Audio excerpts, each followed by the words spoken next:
The Apple paradox makes Apple a dead player.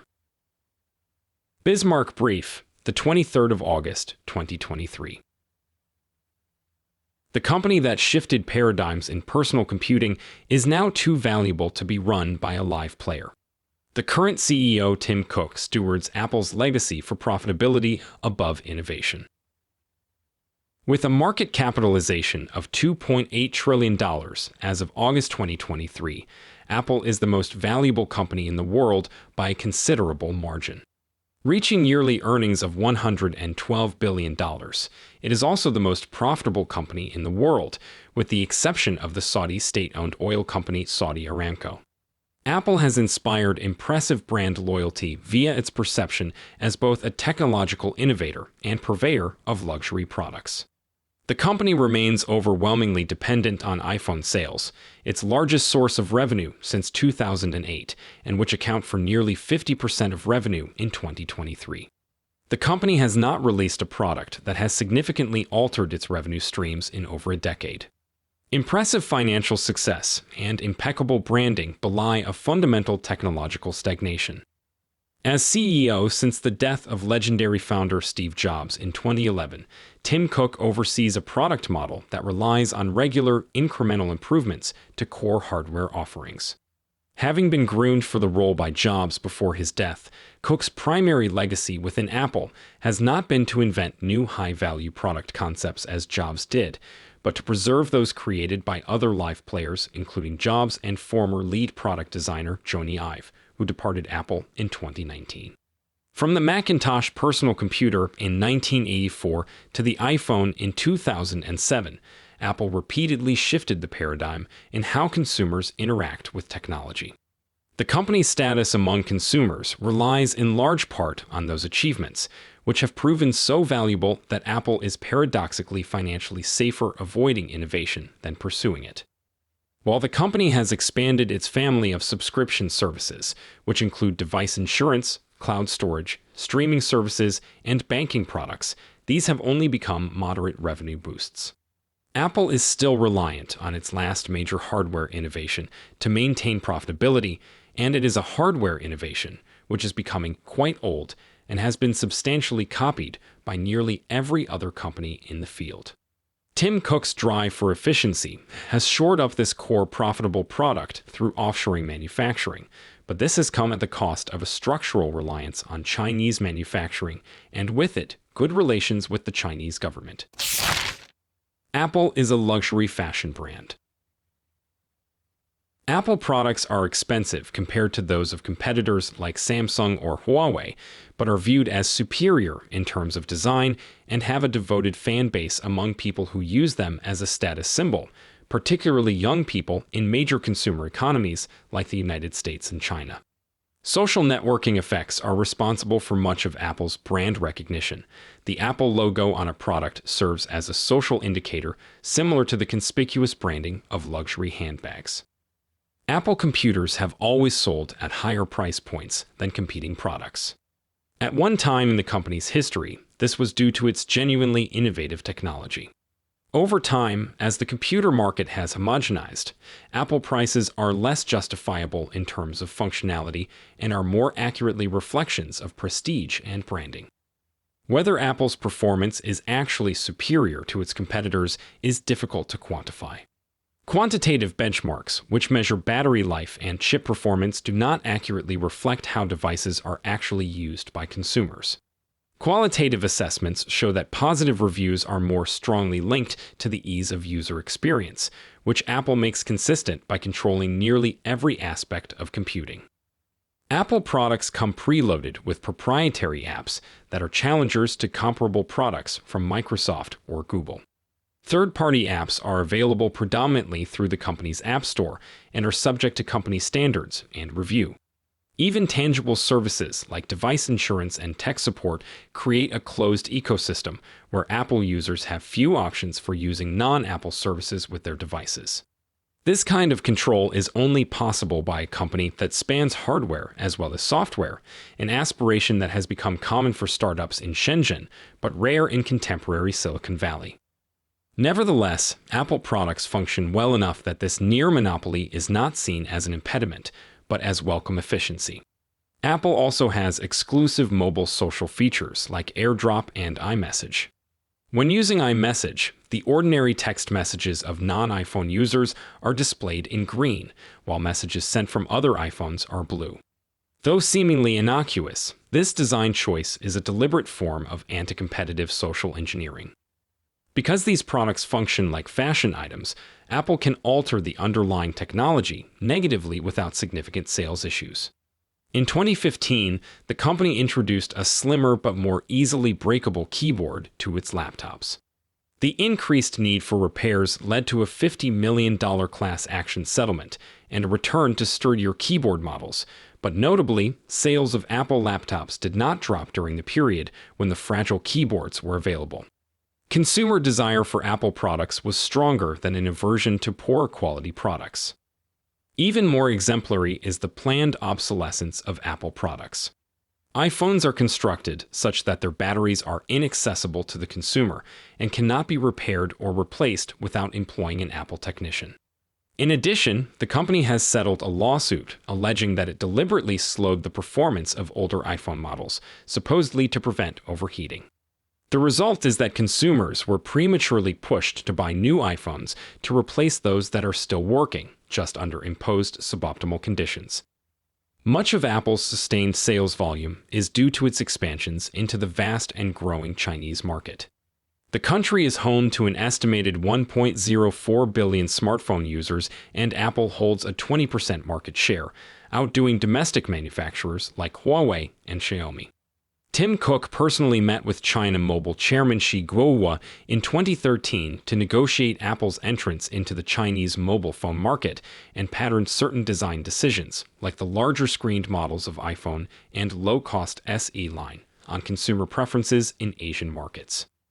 The company's ability to enter the Chinese market and reap the full economic advantages of that era's push for American globalization contrasts with the failure of software-focused giants like Uber, Meta, and Google. China remains an extremely enticing market for U.S. technology simply because of volume, but access to the country's consumers depends on the approval of the Chinese Communist Party, CCP. In 2016, the Chinese government blocked access to Apple's digital music and book marketplaces to censor potentially controversial material. Since then, Cook has made frequent visits to attend corporate summits. Apple depends on East Asian supply chains. Apple makes extensive use of Asian manufacturing, not only to reduce costs, but to access facilities and concentrations of labor that are simply unavailable through U.S. equivalents. Apple is not responsible for ownership, hiring, and maintenance at its contractor companies, which allows its own operations to stay relatively lean. This is despite the fact that these suppliers are essentially permanent arms of the company, with relationships that are typically long-term and high production. Apple is known to offer exclusivity agreements and is able to prepay for years' worth of production. For integral and sought-after components, like semiconductors, investing billions up front is worth it to ensure that supply shortages are impossible. The U.S. also lacks a manufacturing workforce for efficient, fast-scaling production. Domestic manufacturing has been in steady decline as globalization, labor regulations, and an expanding service sector have made it less profitable. Comparably, in countries including China and Thailand, the availability of laborers, combined with permissive regulatory environments and economic conditions, give rise to manufacturing centers like Shenzhou, China's iPhone city, in which an estimated 300,000 workers live and sit in dormitories maintained by Taiwanese electronics manufacturer Foxconn. The plant can complete an estimated 500,000 iPhones daily. A product so vital that Apple's quarterly earnings follow a pattern of peaks and troughs based on iPhone releases, with its most recent dip in earnings down $13 billion from Q2 2023 partly explained by this pattern. The use of offshored contract manufacturers reduces production lead times from months to days.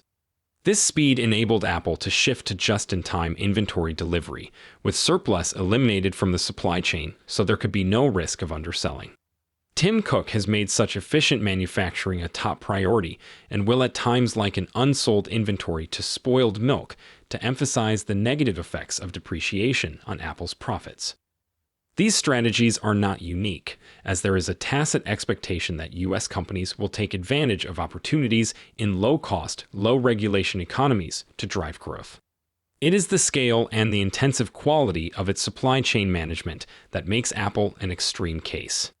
For instance, in 2013, the company spent approximately $10.5 billion on custom manufacturing equipment for contractor factories, a level of investment in the minutiae of the fabrication process that few other companies could reasonably manage. While Apple posts an annual list of its suppliers, it does not provide specific information about where components are machined and the extent of their expenditures. However, based on available information about the size of their operations, the most integral contractors to Apple are Taiwanese companies Foxconn, Pegatron, and Quanta Computer, which assemble Apple products. Foxconn accounts for the largest proportion at 50%. Their companies primarily utilize plants in China, but also have locations in Brazil and India. Given the comparative scale and skill of Chinese manufacturing capacity, as well as Foxconn's near-total reliance on Chinese plants, this means Apple itself is almost certainly totally reliant on Chinese manufacturing. Apple's extended Chinese manufacturing empire means the company is structurally dependent on good relations with the CCP for more than just selling to the country's consumers. In 2016, Cook brokered a 5-year commitment with the Chinese government to invest an estimated $275 billion in local economic development, workforce training, and technological capacity building. Apple has opened 2 R&D centers in China, made a $1 billion investment in Chinese ride-sharing company Didi Chuxing, and appointed a dedicated China liaison within its leadership team who reports directly to Cook. Such a vast investment in an outside company, especially in China, is unusual for Apple and suggests the primary motive is diplomacy, not venture investment. Also crucial are semiconductors, which Apple obtains through Taiwan's TSMC and South Korea's Samsung. TSMC is believed to make the majority of Apple's chips for the iPhone, which accounted for over 25% of TSMC's total income in 2021. Apple's relationship with TSMC is only deepening. The company is winding down its use of Intel processors in favor of custom-designed ones manufactured by TSMC. It also recently made a deal to be the exclusive buyer of TSMC's advanced 3-nanometer chips for the duration of a year, creating a temporary monopoly on a new powerful technology. Dependence on high-volume contractors can create supply chain vulnerabilities in the event of disruption. This was the case when COVID-19 lockdowns in Chinese plants led to supply shortages, causing Apple to miss its projected sales numbers. These lockdowns have also contributed to unrest among workers, potentially reducing demand for such jobs. Apple has additionally faced U.S. political pressures to curb reliance on Chinese manufacturing, and over the past few years has undertaken efforts to diversify its supply chains. While Apple is shifting certain manufacturing processes into India and the U.S., it is largely contracting with the same companies, including Foxconn and TSMC, just in different locations. While there has been a slight shift in production locations away from China, Apple will likely never be able to totally replace Chinese manufacturing in its supply chain simply due to the sheer volume and skill of the labor force within the country and its relative inexpensiveness. For example, Apple's dealings with Wistron, a Taiwan-based assembly contractor with locations in China, India, and Texas. Apple first contracted Wistron in 2017 to produce its low-cost iPhone SE models in India, and as of 2020 the company began to build a second Indian factory for manufacturing printed circuit boards and completing assembly on a broader range of iPhone models. However, as of 2023, Wistron has sold the Indian branch of its business, claiming that Apple's price negotiations never allowed it to turn a profit.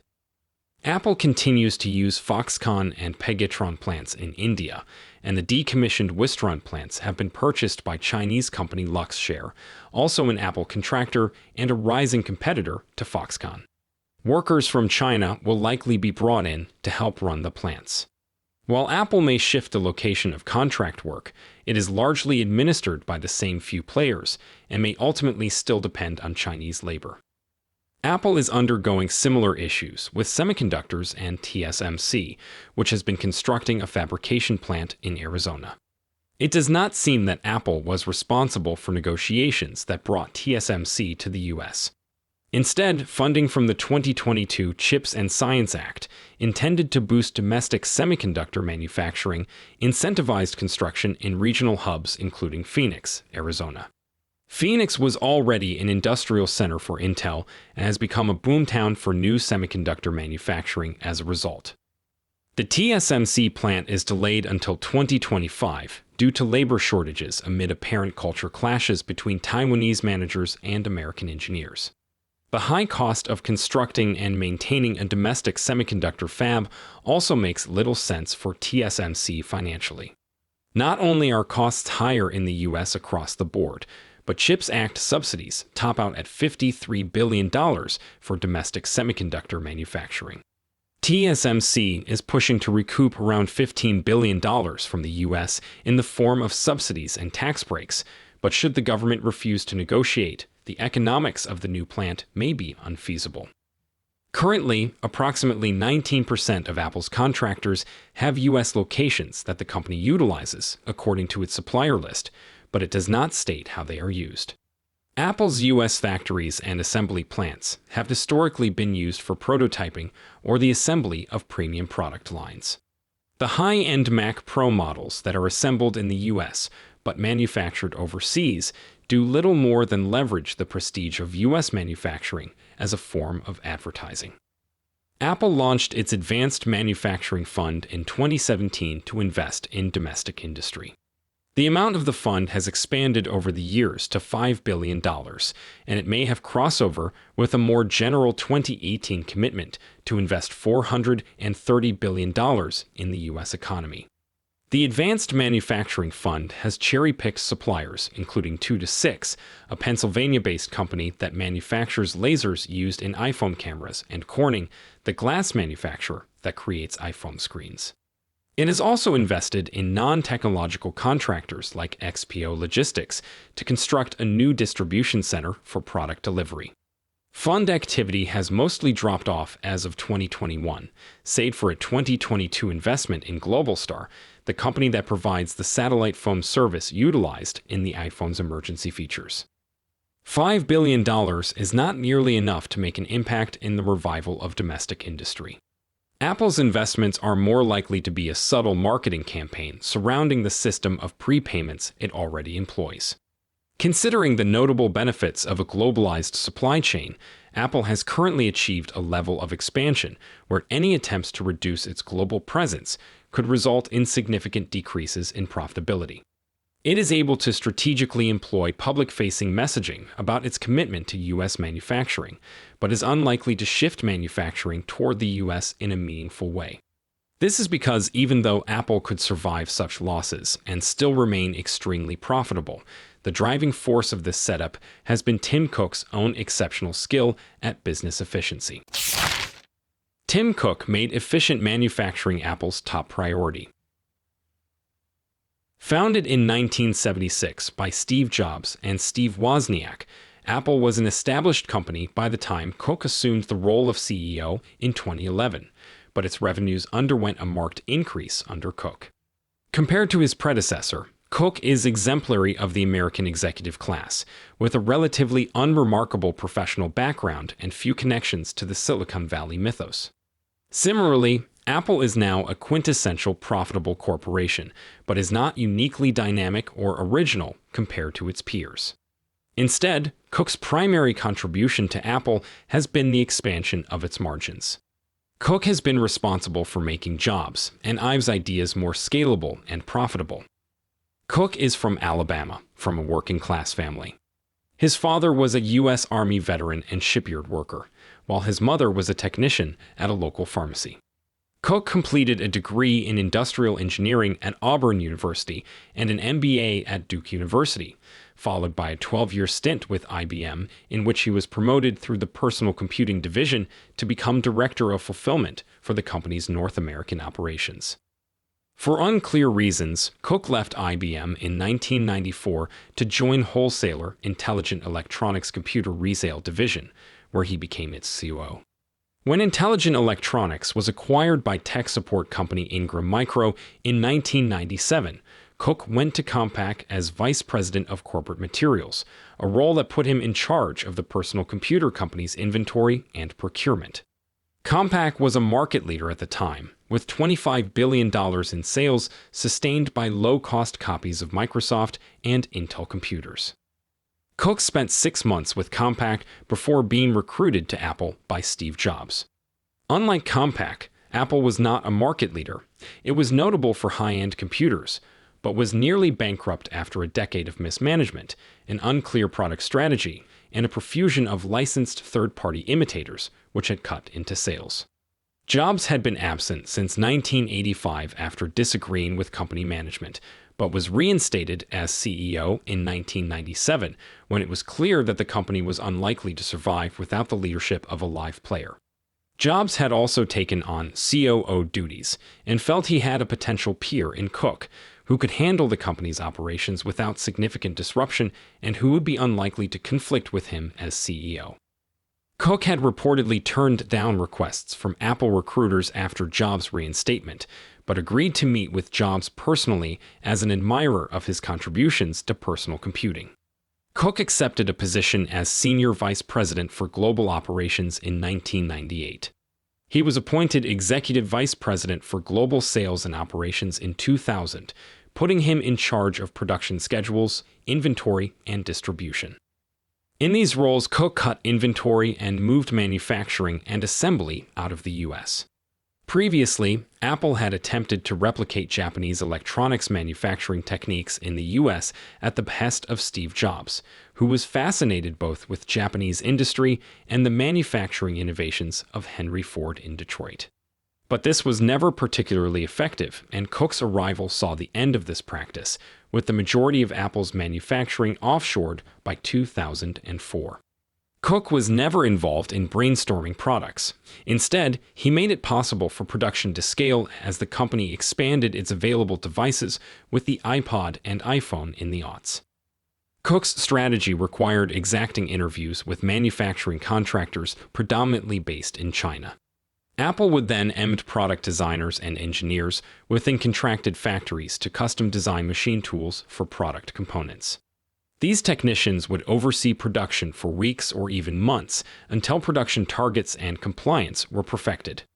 Cook was also known for prepaying by the piece for key components like flash memory or screens ahead of product releases, which would lock in prices, guarantee production, and shut out competitors.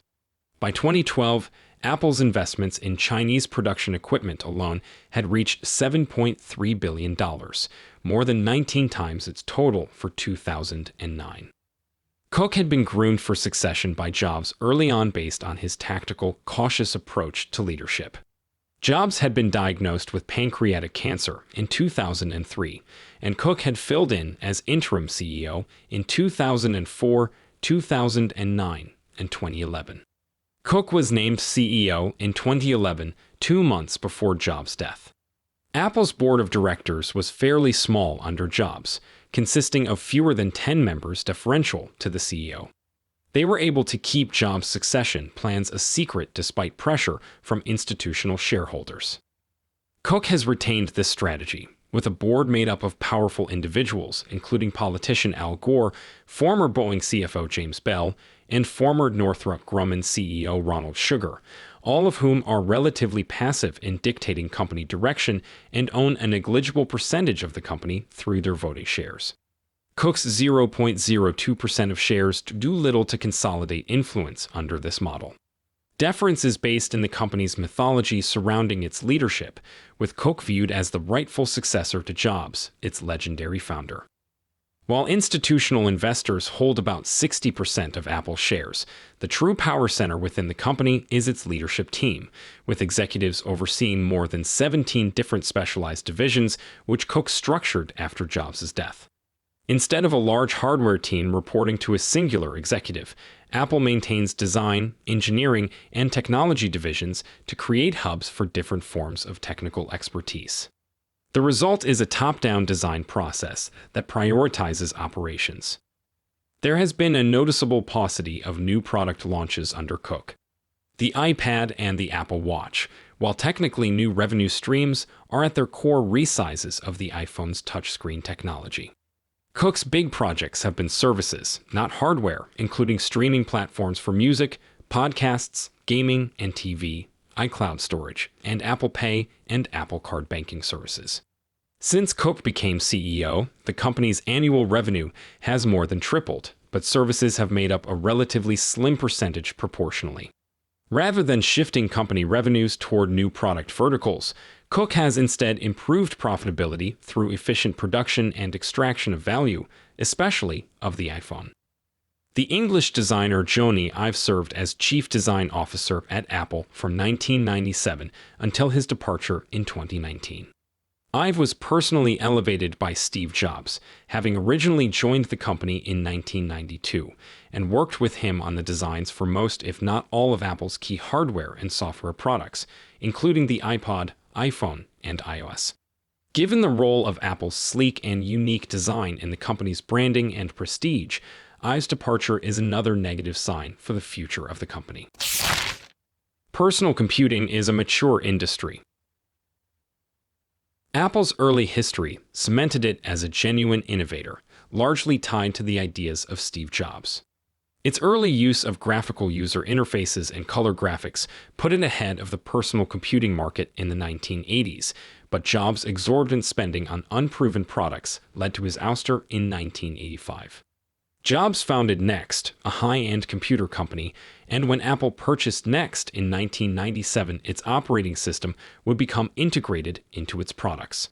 Jobs cut dead weight in the company's product line and oversaw the development of the iMac, iPod, and iPhone. His power was primarily ideological, as his primary talent was making executive decisions about what customers would respond positively to. Historically, he has had counterweights in co-founder Steve Wozniak and Jony Ive. Hardware releases under Cook do not anticipate the market in the same way, but are instead largely incremental improvements on established designs. Now that the iPhone has captured the mobile computing market, even hotly anticipated product releases from other brands are essentially redesigns of the iPhone. Cook has taken a cautious, slow-moving approach to product development, and it is likely the case that he is reluctant to alter the company left to him by Jobs, a factor which has contributed to Apple's status as a legendary brand. Apple faces limits to growth under this model. With the company's supply chains as lean as possible, the iPhone nearing market saturation, and personal computing reaching maturation as a technology, continued growth can only occur by expanding other revenue streams. Its cautious forays into AI and augmented reality products are unlikely to present opportunities for disruption of a stagnant hardware market. Apple is responsible for the current paradigm of personal computing, but its greatest challenge now is not encroachment from competitors, but its own success, leaving few avenues for further expansion. When it comes to virtual reality technology, Apple has followed up Meta's Oculus headsets with their own augmented reality product, the Vision Pro headset, which has been in development for at least 10 years and which is currently available to developers in limited trials. The Vision Pro will be a test of whether Apple can launch a new product category without a live player's direction, and so far its results are muted. Its development faced opposition from Ive and his team, who felt the product lacked usability, and employees reportedly defected from Apple's augmented reality division as a result. Externally, the headset is not generating much industry anticipation at Apple's developer conferences, which are currently its only target market. The company is planning on bringing it to stores by appointment only in 2024, but Apple may be piloting a slow rollout so it can bury the product if there is truly no market demand.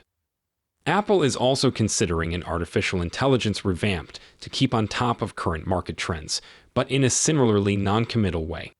It has a large language model, LLM, called Ajax in the works without a release timeline.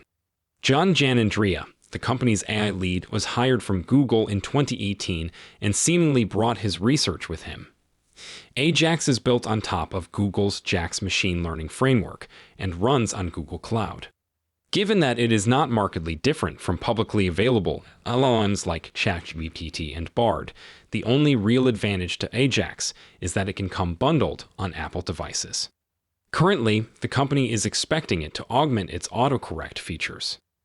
Cook has been able to effectively steward Apple's growth while deliberately hewing to the design principles laid by Jobs. While Apple has been a dead player, it has been a functional institution. Had Cook not safeguarded Jobs' core design principles and instead allowed corporate careerism-driven redesigns and feature bloat, this would have tanked the brand loyalty and prestige, as well as sales for what would be a much worse iPhone. Since Cook is only 62 years old and unlikely to retire soon, any likely successor will not have the same personal loyalty to Jobs' philosophy, since they will be someone who had never worked with Steve Jobs. While this might be avoided if a new live player was given significant power over the company, it is hard to argue for such a move to the board on profit-seeking grounds. The paradox exemplified by Steve Jobs is that it actually isn't that profitable to push technology forward. Breakthrough technology or high-end products are usually loss leaders. You can market and monetize the few successful exceptions to pursue even more technological progress as a choice, but that choice usually isn't the right financial decision, as it comes at the cost of organizational complexity, investment in more conservative incremental product improvement, and in the final analysis seldom results in comparably profitable products. Another such example of a very profitable dead player is Google, whose profits and revenues still completely depend on Google Search, their very first breakthrough. Apple will most likely sustain its market share, so long as it continues to release new versions of luxury items that consumers are willing to purchase at a premium, but it will do so as an incumbent dead player, without original contributions to the computing ecosystem. Fulfilling Jobs' dream of one day bringing Japanese-style manufacturing to the United States or growing Apple into an American Samsung, a conglomerate that produces everything high-tech, from smartphones to televisions to pharmaceuticals to semiconductors and more, doesn't make sense from that perspective. For Apple to pursue Jobs' greater vision or even to commit to a new product category would require the leadership and sometimes irrational drive of a live player dedicated to their private vision of the future, even when that vision comes at the expense of profitability.